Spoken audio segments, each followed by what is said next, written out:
Buenas tardes y muchas gracias al doctor Gil Lavedra por estas palabras. Muchas gracias al colegio, que es una institución señera, no solo por su trayectoria en la defensa gremial, sino también por la capacitación.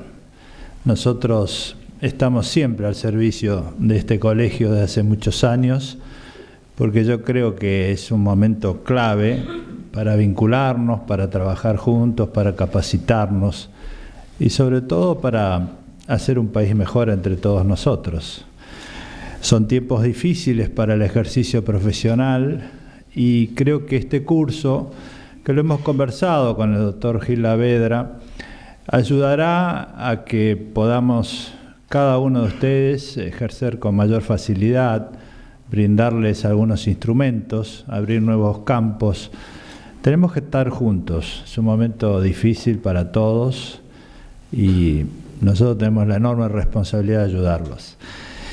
El tema del curso está programado para que casi todos los aspectos del código sean desarrollados.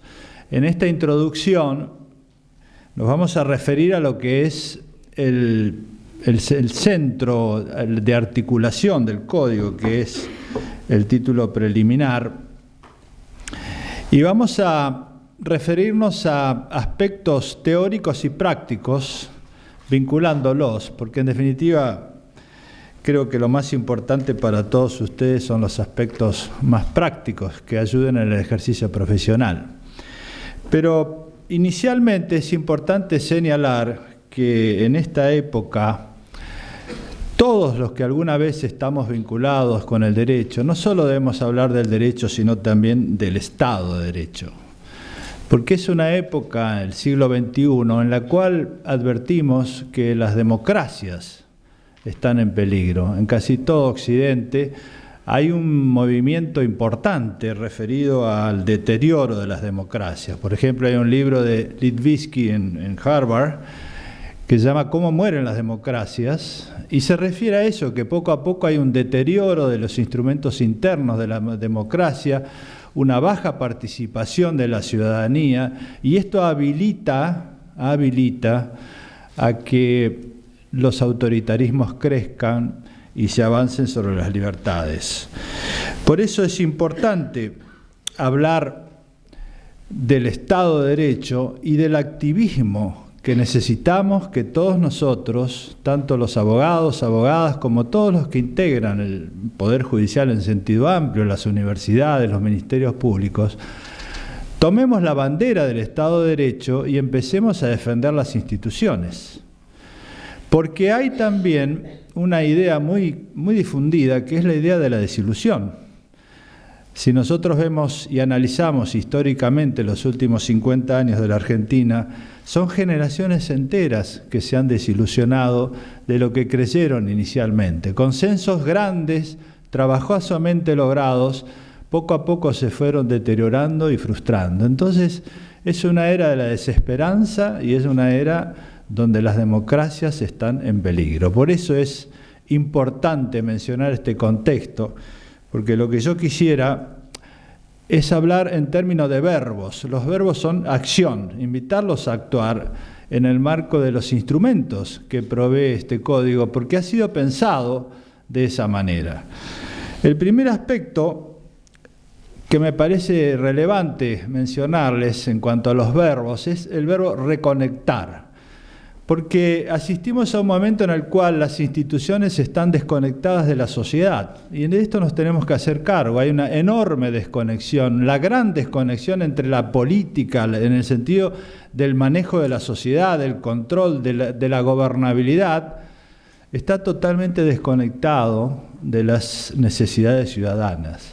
Entonces tenemos que reconectar. Esto no es algo abstracto. Si nosotros pensamos los casos que hemos tenido, podemos comentar algo que yo lo he escrito, por eso lo comento, hace muchos años en un libro sobre el arte de hacer justicia, un caso que hemos tenido en la Corte cuando yo recién ingresé, que fue el caso de la especificación asimétrica, el corralito. Esa fue una gran desconexión entre las instituciones y la sociedad, al punto tal que cuando yo llegué a la corte con toda mi familia de Rafaela me dijeron, ¿por qué no te volvés? Porque no se podía entrar al Palacio de Justicia, porque la gente estaba golpeando, rompiendo, enojada con las instituciones. Se había dictado un fallo en aquel momento, había dos posiciones muy diferentes, recordarán los más jóvenes, tal vez no tanto, pero había un fallo Bustos que había sostenido la posición de que los depósitos no se podían devolver en dólares como habían sido inicialmente depositados, sino en pesos, con una enorme pérdida para todos los depositantes. Ese fallo Bustos había sido sostenido básicamente por el Poder Ejecutivo Nacional, el Congreso y en la Corte el voto de Maqueda, que había estado inicialmente en esa posición porque había sido miembro del Congreso.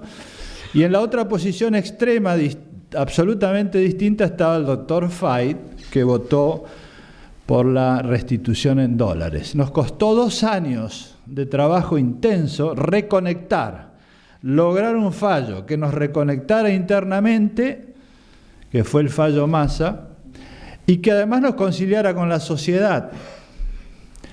Fue un trabajo muy intenso de articulación de consensos internos entre posiciones muy diferentes. Y tal vez ahora estamos otra vez en una época en la cual necesitamos reconectar las instituciones con la sociedad.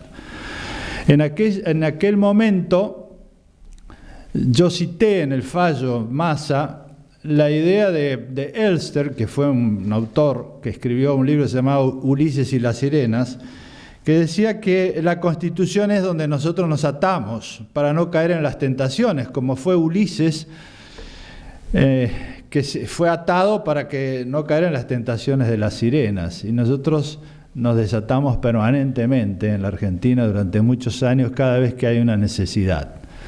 Y por eso nos parece que es muy sencillo, que grandes consensos construidos trabajosamente, cuando hay un cambio de gobierno, se pueden desatar muy fácilmente. En ese fallo que yo recomiendo leer, nosotros lo dijimos con toda claridad: cuidado, las emergencias, los actos fundacionales deben hacerse siempre dentro de la Constitución. La Constitución es el límite y hay que poner fin a una larga trayectoria de deferencia, de permitir lo que no se debió permitir, que fue una jurisprudencia de muchos años de la Corte que cambiamos en el fallo Massa, que vuelve a tener actualidad porque los argentinos debemos tener claro que más allá de los cambios de ideas, que es legítimo que existan, nosotros tenemos un pacto constitucional que nos obliga a todos. Y en ese pacto constitucional están las grandes ideas. Por eso, nosotros incluimos en el Código Civil y Comercial un artículo 965 que dice que el contrato tiene la protección constitucional, que es algo que había dicho la Corte en ese fallo, que además impide que el corralito se produzca nuevamente, porque el corralito fue una intervención directa en el contrato, en la letra del contrato, no en las bases, porque ahí sería aplicable la excesiva onerosidad sobreviniente. Y también dijimos, en materia de contratos bancarios, específicamente que la restitución del depósito bancario debe ser en la moneda. Es decir, 2 artículos centrales para que el corralito no se repitiera. Y eso fue pensado con la idea de terminar con este avance y retroceso permanente que vive la Argentina respecto a sus instituciones. En este sentido, lo que hicimos fue tratar de establecer una coherencia entre la Constitución y el derecho privado. Como bien se decía, nosotros tenemos una tradición que yo hace muchos años escribí, en los años 90, un libro sobre las normas fundamentales de derecho privado, en el cual yo recién me iniciaba y pensaba, digo, bueno, nosotros somos un poco esquizofrénicos, tenemos el derecho privado europeo y la Constitución norteamericana y no coinciden. Y a eso le hemos agregado la polución normativa, que significa la multiplicidad de leyes, decretos reglamentarios, pluralidad de fuentes. Entonces, lo primero que está en este código es tratar de simplificarnos no solo la vida, sino el ejercicio profesional y las decisiones judiciales. Porque lo que hemos establecido es la comunicabilidad de principios entre el derecho público y el derecho privado. Hemos tratado de que los mismos principios que están en las constituciones y los tratados internacionales estén también en el derecho privado. Esta comunicabilidad es muy importante porque nos da coherencia. Nos da coherencia. Fíjense que hace muchos años la coherencia la hacía el legislador y el Poder Judicial en sentido amplio, ¿no? Lo único que hacía era aplicar. Pero ahora hay una pluralidad de fuentes y en realidad la coherencia no es a priori legislativa, es a posteriori y judicial.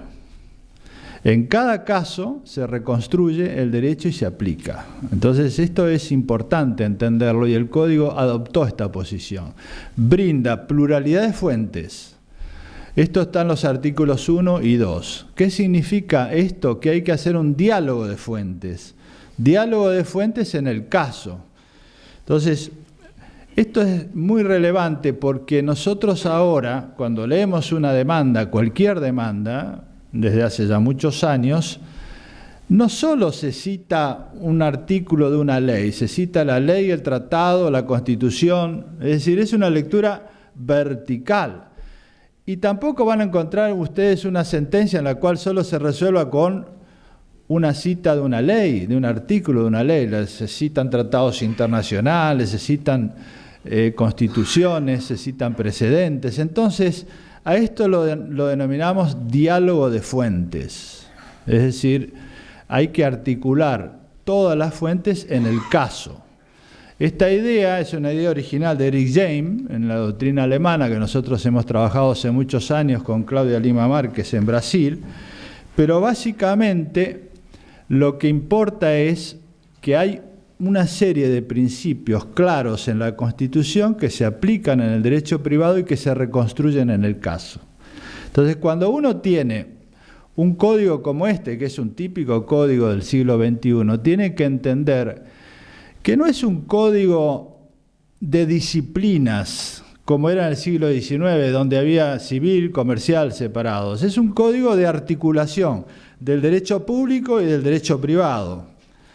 Y entonces, allí encontrarán cada uno su lugar, porque el que se dedica a derecho laboral va a encontrar en el código varias disposiciones, leyendo las constituciones, los tratados internacionales, la codificación actual y las leyes, varias normas, el que se dedica a ambiental, el que se dedica a familia, el que se dedica a responsabilidad civil, el que se dedica a procesal, hay normas procesales en el código. Entonces, lo primero es la idea de reconectar con valores la codificación y la práctica de la abogacía y de los poderes judiciales con la sociedad a través de estos grandes principios.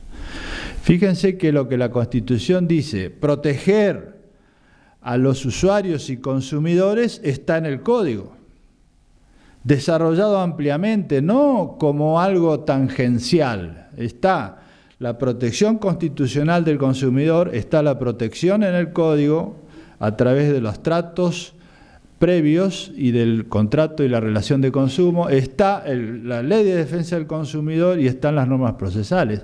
Cuando hablamos del ambiente, lo mismo. Cuando hablamos de la no discriminación de género, la tenemos en los tratados internacionales, está en el código y está en normas procesales. Es decir, hay una coherencia ahora, una simplificación que nosotros denominamos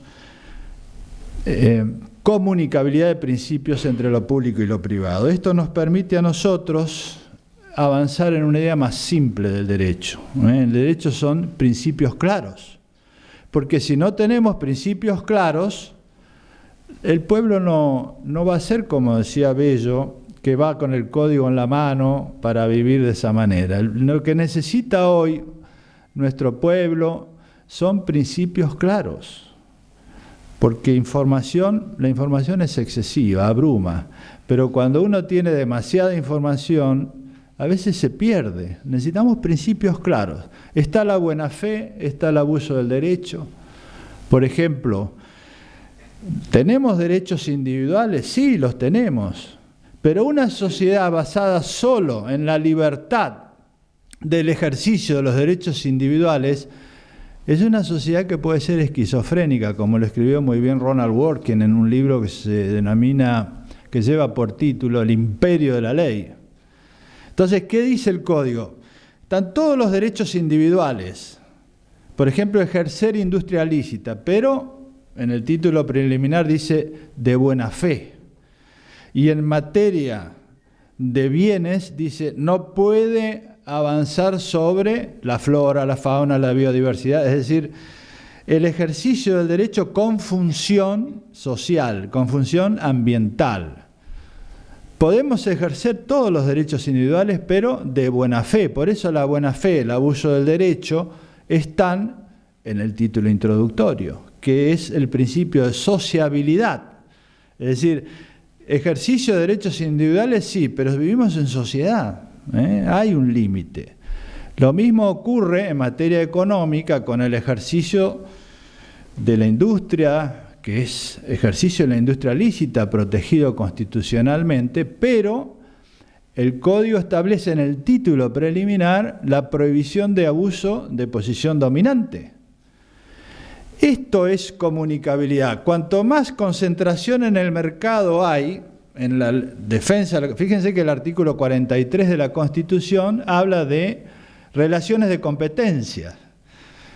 Debe haber una ley de defensa de la competencia, no debe haber concentración económica y no debe haber, esto está en las leyes de derecho público, y no debe haber abuso de posición dominante, dice el Código. Cuanto más concentración económica hay, más abuso de los consumidores hay. Y entonces ahí se aplican las normas de defensa del consumidor y podemos intervenir en el contrato y declarar abusivas esas cláusulas. Cuanto más competencia hay en el mercado, menos necesidad hay de abuso de posición dominante y de control de contenido de los contratos. Esta es la comunicabilidad del principio. Es decir, nos parece que está mucho más claro ahora cómo funcionan, cómo debe funcionar el sistema. Estamos todos con una idea más clara. Segundo verbo, primera idea de reconectar el sistema internamente, constitución, derecho privado, principios generales con la práctica. Yo creo que está muchísimo más articulado el código y además reconectado con la sociedad, porque hay otro aspecto muy relevante en nuestra historia, es que siempre hemos sido importadores de doctrinas, y sobre todo de europeas y de Estados Unidos, como lo hemos mencionado, pero el Código ha tratado de reflejar nuestro derecho. Si ustedes se fijan, no hay grandes citas de autores extranjeros ni de doctrinas extranjeras. Hemos receptado lo que decía la doctrina y la jurisprudencia argentina, y por eso en la introducción de los fundamentos dijimos, es un código que está basado en los principios creados en Latinoamérica. Es un código latinoamericano y debemos ser orgullosos de eso. Y por eso es que ahora, en Europa, en China, se han hecho comentarios sobre este código. Nosotros no vamos a ser buenos si vamos a Europa a hablar del derecho europeo.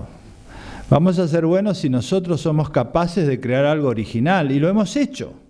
Hoy hay mucha difusión del Código argentino en América Latina, en Europa, en China, se han hecho traducciones. ¿Por qué? Porque hemos tratado de receptar las necesidades de nuestra población. Un buen ejemplo de esto, de reconectar no solo el sistema internamente, sino con la sociedad, es el derecho de familia. Nosotros tuvimos hasta el año 98, el proyecto del 98, recordarán ustedes, era un gran proyecto, pero en la parte de familia recogía la idea de ejemplaridad, es decir, un modelo de familia que está en la legislación y la población debe seguir. Y cuando nosotros empezamos a hablar esto, básicamente con Aida Kemel Márquez, decíamos, esto está desconectado de la sociedad. Y tuvimos horas y horas de reuniones con toda la comunidad religiosa de la Argentina. Y esto es una hazaña, ¿no? A uno le parece que no es, ahora que ya pasó, pero fue una hazaña el derecho de familia que está vigente hoy en un país donde teníamos hasta el Papa. Es decir, hubo una fuerte discusión sobre esto. ¿Y qué decíamos nosotros? Hay una idea de ejemplaridad que ustedes sostienen que nos parece muy bien, que es la idea tradicional, hombre, mujer, con 2 chicos, pero eso requiere persuasión. La ley no debe imponer una ejemplaridad. Nosotros lo que tenemos que hacer es brindar una serie de opciones para que personas adultas organicen su vida como quieren. Y porque eso es lo que está pasando en la sociedad. Y hubo tanta razón en esto que lo que más rápido se aplicó del código es esta parte de familia. Porque reconectó con la sociedad argentina, con lo que cada uno de los argentinos quería hacer, que es organizar su vida como le parece y no que alguien se la imponga. Entonces, esta idea de reconectar es muy importante y cada vez que ustedes piensen en algo, piensen en que el derecho está para la sociedad, no para nosotros. Otro aspecto importante que hay que recordar aquí es que el Código introduce un artículo 3 que habla de la razonabilidad.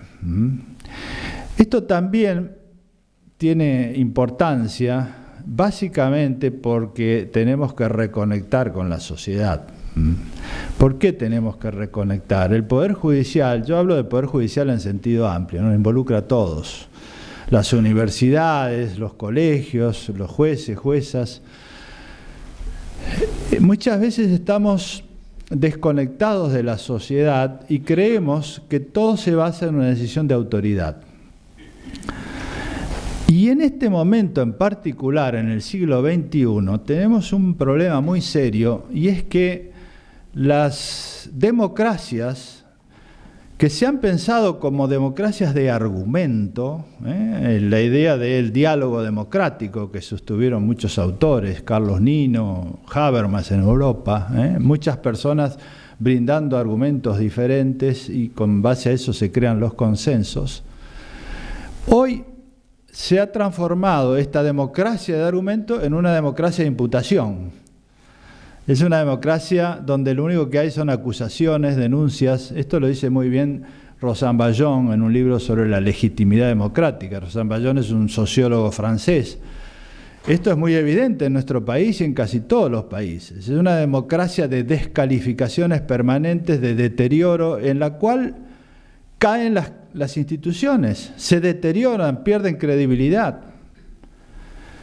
Entonces, a nosotros nos pareció importante incluir que la decisión judicial no es algo interno, es algo para la sociedad y debemos explicarle a la sociedad por qué se toman estas decisiones para que luego haya un debate de argumentos.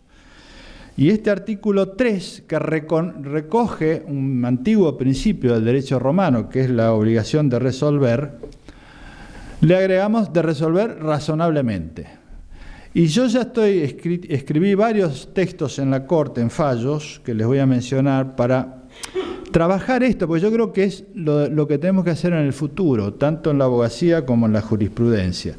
En una causa Menéndez, que está publicada en Fallos 346 y también en la ley del año 2023, en un voto que yo escribí, dice: los jueces tienen la obligación de resolver los asuntos que sean sometidos a su jurisdicción mediante una decisión razonablemente fundada. Ahí dijo, esta regla se aplica a todos los casos, no solo en materia civil y comercial, sino también penal. Nosotros hemos descalificado sentencias penales porque no son razonables, no están desarrollados los argumentos. Y dice que esta fundamentación es importante para que exista un debate en la sociedad, para que los argumentos sean controlados. Y esto habilita también los recursos extraordinarios, porque cuando un juez o una jueza dicta una sentencia solo basada en la autoridad, esto es controlable en las instancias superiores. Esta es la idea, ¿no? Es decir, los argumentos de autoridad hoy no son suficientes. Necesitamos argumentar, y si no está bien argumentado, hay tribunales superiores que tienen que ejercer este control de la corrección normativa del argumento. Esto amplía el control de las sentencias arbitrarias, porque si no hay buenos argumentos, pueden ser descalificadas. ¿Cuáles son los buenos argumentos? Acá hay otro problema que se discute en el mundo. Yo, cuando me entusiasmo, voy para largo acá. En el mundo hoy hay un gran debate sobre los poderes judiciales porque se basan solo en decisiones de autoridad y el margen de discrecionalidad es muy grande. Por lo que dijimos al principio, es decir, si nosotros tenemos un sistema en el cual hay que relacionar la Constitución, los tratados, el Código Civil, Penal, las leyes inferiores y la jurisprudencia, la decisión final depende del juez o de la jueza, porque cada uno puede armar este esquema como le parece, y por eso tenemos una gran diversidad de interpretaciones jurisprudenciales. Uno de los últimos libros que escribió Kahneman, que es premio Nobel, es economista y también trabajó en psicología, que fue el que desarrolló toda la idea de los sesgos cognitivos, dedica gran parte de su libro, se llama Ruido, a las sentencias judiciales y se pregunta por qué un caso penal de lesiones con la misma ley, las mismas lesiones, tiene sentencias tan diferentes a lo largo de Estados Unidos. Nosotros podemos decir lo mismo en todos los temas. Depende entonces del juez que te toca. ¿Qué clase de seguridad jurídica es esta? Entonces, cuidado, porque ¿qué pasa acá? La tendencia es decir, bueno, si depende de las ideas, de la ideología del juez, pongamos jueces de nuestra ideología, que es lo que está pasando en gran parte del mundo. Fíjense lo que pasó con la Corte de Estados Unidos. Es un antiguo libro de Fuller que habló de un caso penal, que era un caso sobre los exploradores en las cavernas, que tuvieron que matar a uno de ellos para alimentarse, y entonces él explica que el tribunal, había un juez que era más duro, rígido, y los condenó, y otro que era más, paternalista, dijo no, hay estado de necesidad. Entonces él plantea que hay, frente al mismo texto, distintas decisiones. Esto a nosotros nos pasa todos los días en nuestro país, y por eso este argumento de razonabilidad requiere que nosotros trabajemos un poco más en qué significa la razonabilidad, porque acá también es reconectar con la sociedad, que sepa por qué se llega a semejante decisión. En la causa Cerrantes Peña y muchas otras, yo he escrito, el primer paso lógico es cuando hay una regla de derecho. El Código tiene muchas reglas de derecho, que es cuando hay un supuesto de hecho descripto. Esto es en la teoría de las normas, ¿no? Está descripta. Por ejemplo, la circulación no se puede hacer más de tanta velocidad. Es una regla de derecho, ¿eh? Está determinada específicamente. Entonces, si está descripto el supuesto de hecho se subsume en la norma, hay que aplicar la norma. Este es el juicio deductivo, el juicio tradicional, que todos hemos aprendido pero que casi nadie sigue. Nosotros hemos descalificado muchísimas sentencias últimamente en el tema que no tiene nada que ver con el código, pero es un tema importante en materia de drogas, porque les parece que la pena mínima no está bien, entonces la dejamos de lado, simplemente porque no me gusta. O se la declara inconstitucional a la ley o se la aplica. No podemos llegar a este nivel de incertidumbre que hay, y esto es una autocrítica en los poderes judiciales, si nosotros lo único que hacemos es depender de la discrecionalidad. Si hay una ley que dice A, y bueno, hay que aplicarla. Es primer paso. El segundo paso es el control de la solución deductiva en el sistema, mirar hacia arriba. Mirar hacia arriba significa que sea coherente con este diálogo de fuentes. Si puede la ley decir A y la Constitución B, los tratados internacionales C, ahí es donde hay que hacer el control de la deducción hacia arriba. El tercer paso es hacia atrás, mirar los precedentes. Y el cuarto paso es hacia adelante, mirar las consecuencias. Todo esto está en algunos fallos de la Corte actual, no actual, hace ya varios años, donde lo que tratamos es desarrollar esta idea del artículo 3. Y yo creo que la doctrina tiene que trabajar, y todos nosotros debemos de trabajar para reconectar, es decir, que la población entienda por qué se toman tales o cuales decisiones, y no simplemente por la autoridad o por la ideología.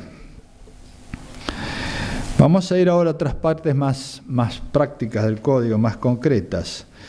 Dentro de la reorganización que se hizo en el código hay un aspecto central, y es que se regularon las relaciones entre iguales y entre desiguales, lo que hemos denominado muchas veces la ética de los vulnerables, que está en la Constitución, la protección de los consumidores, pero hoy está en el código. Yo solamente me voy a referir a algunos aspectos que me parece que están poco explicados o poco aplicados. Pero este es un tema central en la organización, que comienza en el título preliminar y se desarrolla a lo largo de todo el código. Por ejemplo, la regulación de la publicidad. Muchos se preguntaron por qué nosotros incluimos la regulación de la publicidad en el artículo 1101, que está en el código. Para algunos les parecía que es un tema de derecho público, y es cierto, la regulación de la publicidad es derecho público, pero en esta comunicabilidad de principios nosotros incluimos la publicidad dentro de las prácticas en las relaciones de consumo. ¿Por qué? Porque es muy importante para la vida de todos los argentinos, muy importante. Nosotros vivimos en el medio de la publicidad y condicionados por la publicidad. Hay muchísimos casos. Pensemos en la cirugía estética.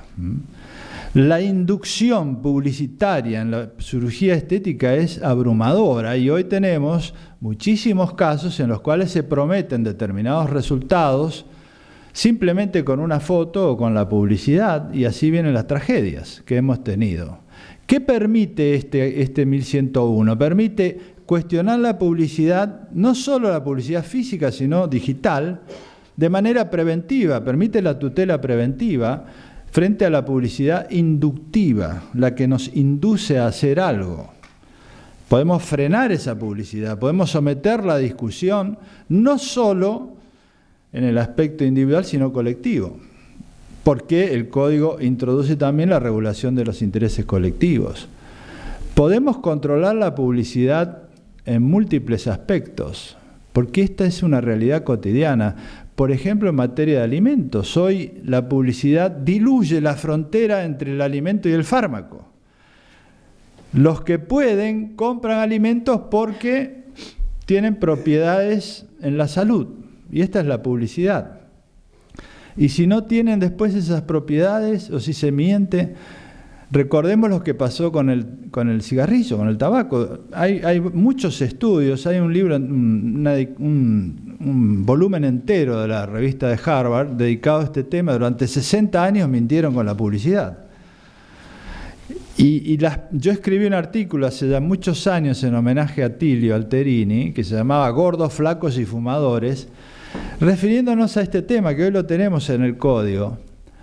Porque una persona joven, pensemos en nuestros chicos, que siguen modelos publicitarios de conducta, y los siguen. Hoy los chicos nuestros juegan los mismos juegos que los chinos. Tenemos las mismas costumbres nosotros que pueblos muy diferentes, solo porque hay homogeneidad publicitaria, y nos induce. Y yo en ese artículo decía, alguien que fue educado cuando era joven, cuando era niño, cuando asistía a la vida, viendo a Humphrey Bogart conquistando con el cigarrillo, o todas las películas con el cigarrillo en la boca, luego cuando llegó a la vida adulta no podía más vivir socialmente, fue excluido. O cuando yo era chico, mis fotos de cuando era chiquito eran gorditos, así hinchados, porque las abuelas decían tiene que ser gordito, tiene que ser sano, y ahora es la delgadez coreana. Es decir, pensemos que tenemos una fuerte inducción publicitaria, no es algo abstracto, ¿eh? Entonces, la discusión sobre la publicidad en el mundo entero es un tema importante y nosotros tenemos, como casi nadie, tenemos las acciones en el código y hoy veo que hay poca utilización. Otro aspecto importante que está también en el código es el tema referido a la duración de los vínculos, que también es algo que está muy difundido en la realidad cotidiana, porque nosotros pensamos en las antiguas ideas de que los vínculos contractuales, sobre todo, son de una sola vez, la oferta, la aceptación y ahí queda. Pero supongamos que ustedes celebran un contrato de medicina privada en el cual le ofrecen una cantidad de médicos, una lista de enfermedades y un precio, y una cantidad de sanatorios. Después de 20 años de pagar, si aplicamos la doctrina clásica, le van a decir, bueno, yo le ofrezco los médicos de aquella de hace 20 años que usted aceptó, y le ofrezco también las enfermedades de aquellos y la tecnología de aquellos años. No es así en la realidad, ¿no? Uno pretende que este consentimiento se adapte al tiempo y podamos solicitar esto de acuerdo a las circunstancias actuales del momento, porque si no es casi un fraude. Esto es muy común hoy, muy común, en casi todas las relaciones contractuales que son de larga duración. Pensemos en los servicios. Hoy casi todos los servicios son de larga duración, que hay una cautividad. Bueno, esto lo tenemos también en el código, en los contratos de larga duración, que también es algo que está muy poco aplicado, el 1011, que establece esto, ¿no? La adaptabilidad de las relaciones a lo largo del tiempo, que es un fenómeno que cuando nosotros lo incluimos parecía muy extraño, pero que hoy es muy común y tiene una práctica extendida. Otro aspecto que me parece muy relevante es la idea de vincular distintas relaciones contractuales. Nosotros hemos incluido en el código la conexidad contractual y las situaciones jurídicas abusivas. Esto también parece raro y está poco aplicado. Pero cuando uno mira y trata de reconectar con la realidad, es muy común que las personas, hombres y mujeres, estemos cautivos de relaciones interconectadas. Simplemente cuando ustedes compran un celular, van a ver que hay miles de vínculos atrás de ese celular. Cuando suscriben una relación a través de las redes, también hay una multiplicidad de vínculos. Cuando uno entra en un edificio y compra una propiedad, cree que tiene todas las facultades del propietario, pero después hay muchos otros contratos que limitan las facultades tradicionales del propietario, con el administrador, con el consorcio. Hay contratos bancarios donde uno dice, bueno, abre una cuenta corriente, sí, pero además tiene créditos, tiene seguro, es decir, hay una multiplicidad de contratos diseñados previamente para generar cautividad. Entonces, esto está regulado, porque ha pasado que alguien compra una propiedad en un country, en un club privado, y luego se divorcia y no puede seguir porque el reglamento impide que los divorciados estén ahí. Sí, no es algo abstracto. Esto lo hemos pensado, lo trabajó mucho la doctrina, y es importante que lo recuperemos. Yo estoy mencionando las normas menos usadas del código, pero son normas que tienen que ver con la vida concreta de los argentinos, tienen que ver con eso. Y el último tema que me parece central es el de la persona dentro del mundo digital. Nosotros trabajamos esto, básicamente, yo había escrito un libro sobre comercio electrónico en el año 2013, o antes, ¿sí?, que recién empezaba y era la idea de la libertad en el mundo digital, en Internet, pero luego hemos pasado a la idea de la concentración. Entonces, incluimos varias normas en el código para tratar de proteger la persona en el mundo digital. Esto también es algo cotidiano, es algo que pasa todos los días. ¿Qué es lo que pasa todos los días? Pensemos en el bullying, ¿eh? Hoy en las escuelas los chicos sufren porque les hacen ataques a través del bullying. Las parejas tienen problemas. Hay muchos casos en los medios de parejas que se mandan fotos íntimas, se pelean y después hay extorsiones. Las cancelaciones en el mundo digital. Cualquiera de nosotros puede hacer una mala declaración, un mal comportamiento, un error. No digo un delito, un error, y se termina la vida, porque el ataque en las redes produce cancelación.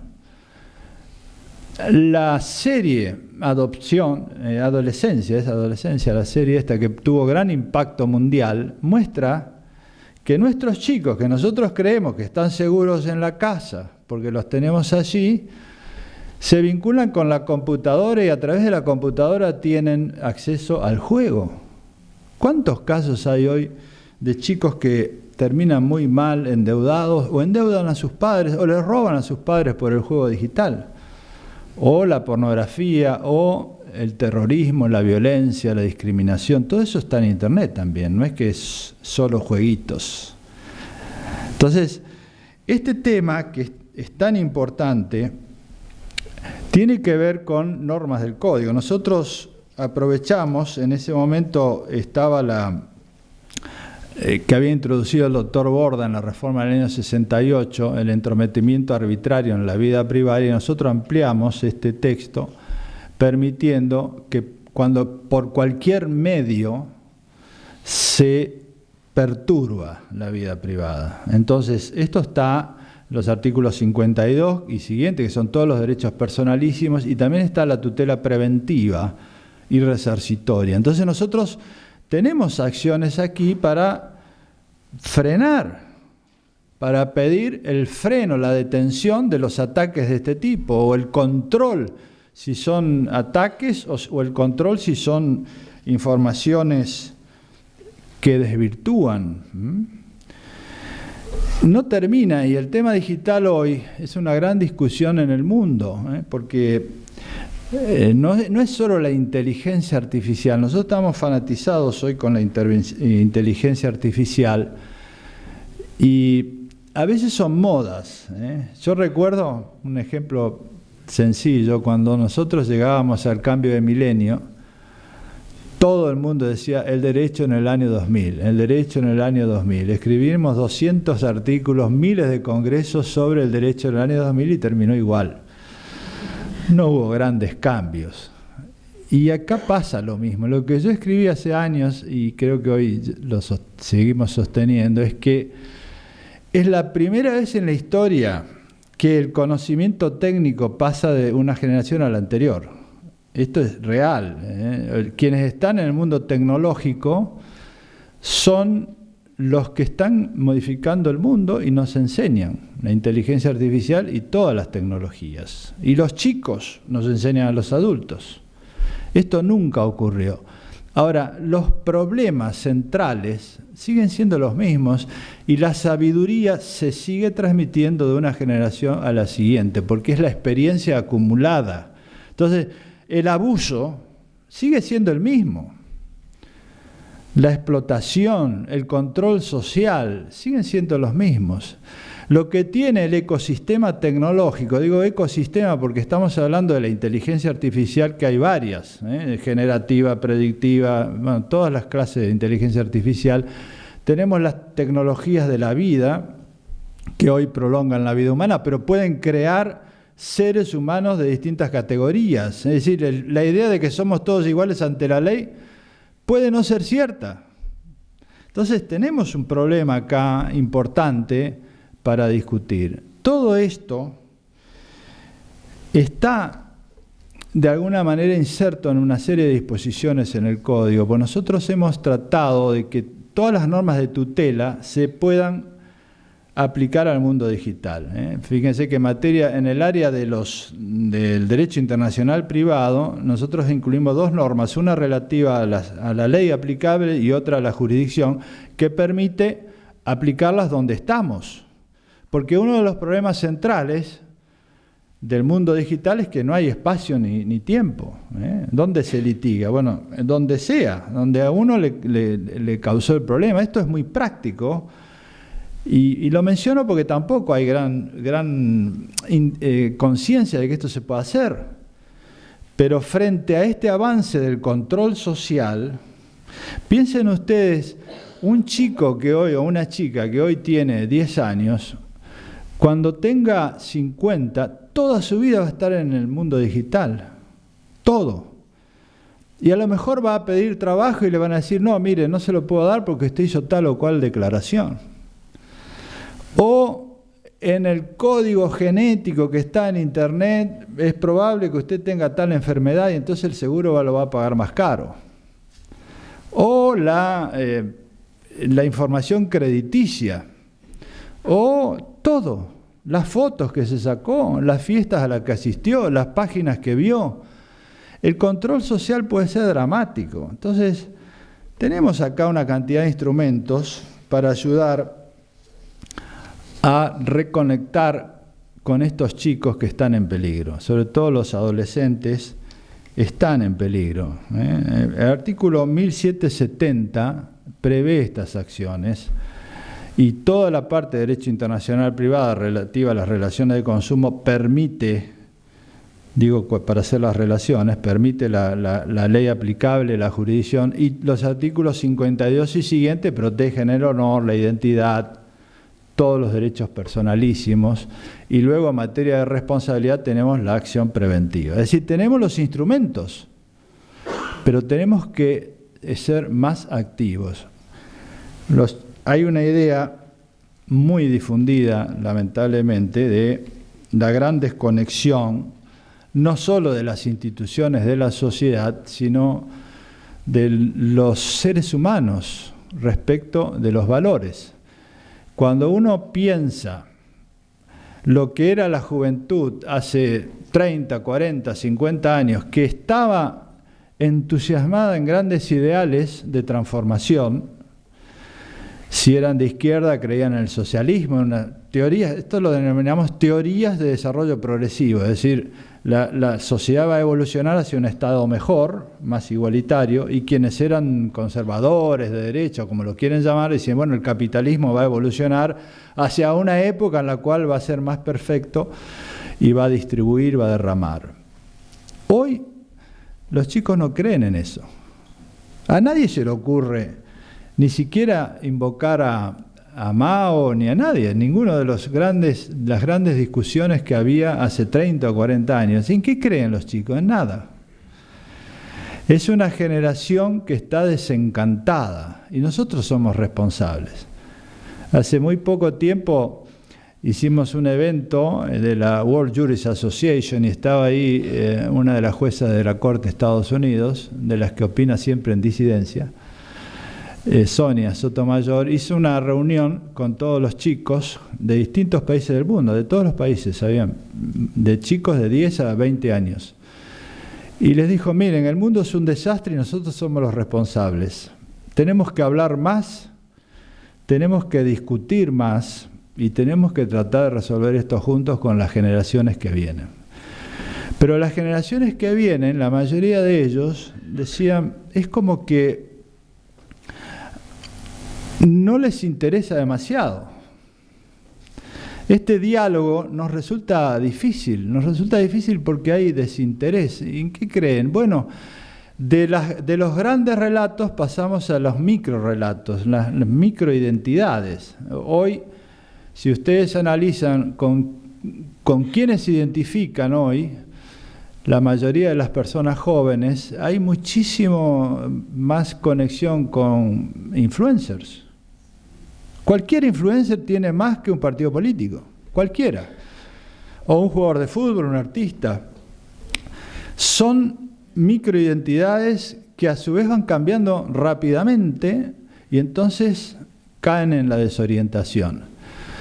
Y nosotros tenemos que ayudarlos a que vean que hay cosas importantes.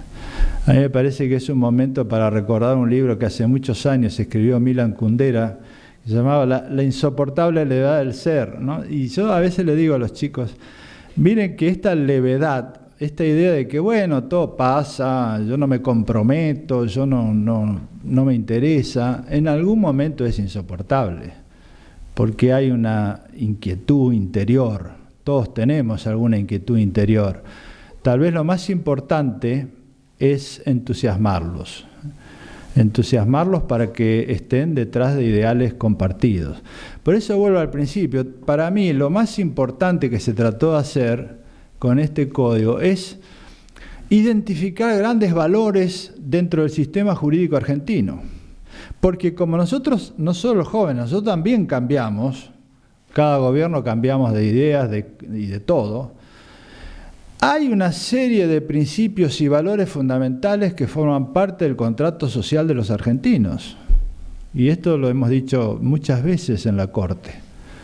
Derechos humanos, hay un contrato social de los argentinos, han pasado por todos los partidos políticos, por todos los poderes del Estado, y esto nació en las calles, pero ya es un contrato social de los argentinos. La igualdad de género es un contrato social de los argentinos, y así podríamos mencionar muchos valores que ya están consolidados, es el consenso, pero es el consenso constitucional, que está más allá de los cambios circunstanciales de gobiernos. Entonces, podremos cambiar muchas cosas, pero nosotros tenemos que ser firmes y decir, esto no se cambia, porque la Constitución, no nos desatemos de la Constitución. Nosotros debemos defender esos valores y sobre todo aquí en este lugar donde estamos los abogados, las abogadas, el Poder Judicial, los colegios de abogados, nosotros somos los responsables de defender el Estado de Derecho en este momento. No nos olvidemos de eso. Entonces, en estos cursos que son tan importantes para formarnos en lo técnico, también es importante para que nos iluminemos, encendamos de nuevo esa llama que todos tenemos y que fue la razón por la cual estudiamos abogacía, porque uno estudia abogacía cuando está enojado con el mundo y yo quiero justicia, y bueno, ¿dónde quedó eso? Yo creo que estamos en un momento donde hay que encender de nuevo esta llama y creo que en eso el Código y la Constitución pueden ayudarnos. No necesitamos mucho más que eso, porque ahí están los grandes valores que nos pueden hacer una sociedad mucho mejor. Nada más y muchas gracias.